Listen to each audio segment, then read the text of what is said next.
Assalamualaikum everyone, you watching my YouTube channel Chemistry Lecture with Zarish Ali. Today we discuss about Avogadro's number. ठीक है, आज हम Avogadro's number के बारे में पढ़ेंगे कि एवोगैड्रोस नंबर क्या होते हैं। तो एवोगैड्रोस नंबर को डिस्कस करने से पहले हम लोग सब्सटेंस के बारे में डिस्कस करते हैं कि सब्सटेंस क्या है।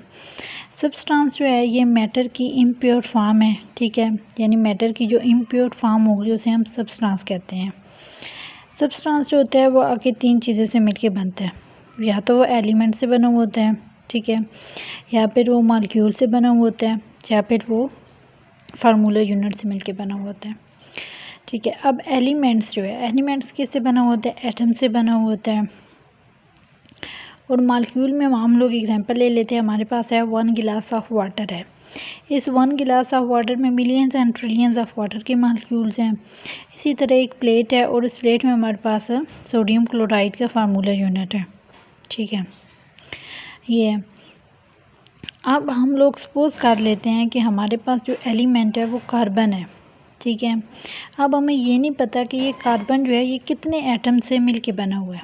कार्बन जो है ये कितने एटम से मिलके बना हुआ है ना। हम लोग ये आइडेंटिफाई कर सकते हैं कि ये जो एक गिलास है हमारे पास पानी के, इसमें वाटर के कितने मॉलिक्यूल्स हैं, और ना ये हम आइडेंटिफाई कर सकते हैं कि एक हमारे पास है प्लेट और उसमें सोडियम क्लोराइड के कितने फार्मूला यूनिट्स हैं, ठीक है। इन सब को आइडेंटिफाई करने के लिए एलिमेंट्स में मतलब कितने एटम्स हैं, इसमें कितने वाटर के मॉलिक्यूल्स हैं, या कितने सोडियम क्लोराइड के फार्मूला यूनिट्स हैं, इनको आइडेंटिफाई करने के लिए एक केमिस्ट था एवोगैड्रोस। उसने हमें एक नंबर दिया था जो कि था 6.02 मल्टीप्लाई 10⁻23, ठीक है।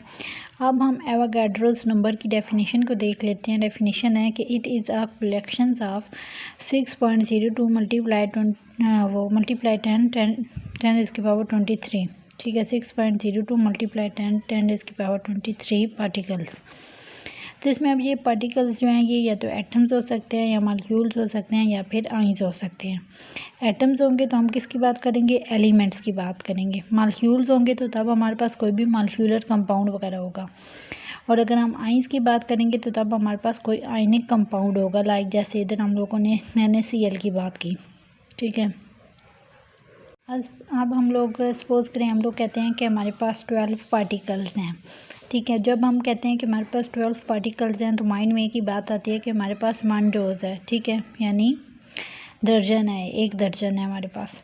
इसी तरह अगर हम लोग कहते हैं कि हमारे पास 12 ऑरेंज हैं तो फिर भी माइंड में यही बात आती है कि हमारे पास एक दर्जन है, यानी 1 डजन है। तो इसी तरह जब हम इसकी बात करते हैं, इस नंबर की, एवोगैड्रोस नंबर की, 6.02 मल्टीप्लाई 10⁻23, तो ये किसकी इक्वल होता है? ये 1 मोल की इक्वल होता है, ठीक है। अगर हम लोग कहते हैं कि हमारे पास 1 मोल ऑफ कार्बन एटम है, ठीक है। अब इस कार्बन में कितने एटम्स होंगे, ठीक है, कार्बन के एक मोल में कितने एटम्स होंगे? तो एटम्स की जो तादाद होगी वो होगी 6.02 मल्टीप्लाई 10⁻23, यानी हमारे पास कार्बन जो है वो 1 मोल है। तो अब हम लोगों ने देखना है कि कार्बन में एटम्स की तादाद कितनी है। तो एटम्स की तादाद होगी 6.02 मल्टीप्लाई 10⁻23। इसी तरह अगर हम लोग कहते हैं कि हमारे पास 1 मोल ऑफ वाटर है तो इसमें वाटर के कितने मॉलिक्यूल्स होंगे? सेम होंगे कि 6.02 मल्टीप्लाई 10⁻23। इसी तरह अगर हम लोग बात कर लेते हैं कि हमारे पास है 1 मोल ऑफ सोडियम क्लोराइड, तो 1 मोल ऑफ सोडियम क्लोराइड जब होगा तो इसमें सोडियम क्लोराइड के कितने फार्मूला यूनिट्स हैं?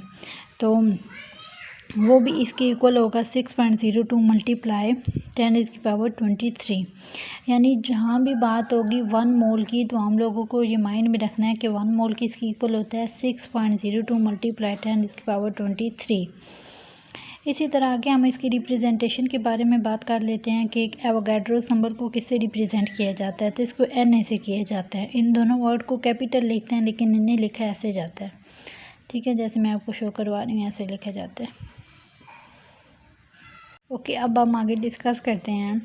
पहले हम लोगों ने बात की थी कि हमारे पास 1 मोल ऑफ वाटर में कितने वाटर के मालिक्यूल्स होंगे। 6.02 मल्टीप्लाई 10⁻23, ये 1 मोल ऑफ वाटर के मालिक्यूल्स की हमने बात की है। अब हम लोग कहते हैं हमारे पास 1 मोल ऑफ वाटर है, लेकिन उसमें कितने एटम्स हैं। ठीक है, उसमें 1 मोल ऑफ वाटर है और उसमें कितने एटम्स हैं, तो इस बात को हम डिस्कस कर देते हैं। यहाँ हमारे पास वाटर है, ठीक है, वाटर में हमारे पास 2 हाइड्रोजन हैं और 1 ऑक्सीजन है। इस 2 को हम मल्टीप्लाई करेंगे इसके साथ 6.02 मल्टीप्लाई 10⁻23। सेम इस 1 को इसके साथ करेंगे तो ये आ जाएगा 6.02 मल्टीप्लाई 10⁻23। इसी तरह हम लोग बात कर देते हैं सोडियम क्लोराइड की। तो 1 मोल ऑफ सोडियम क्लोराइड में हम लोगों ने देखना है कि इसमें कितने एटम्स हैं 1 मोल में।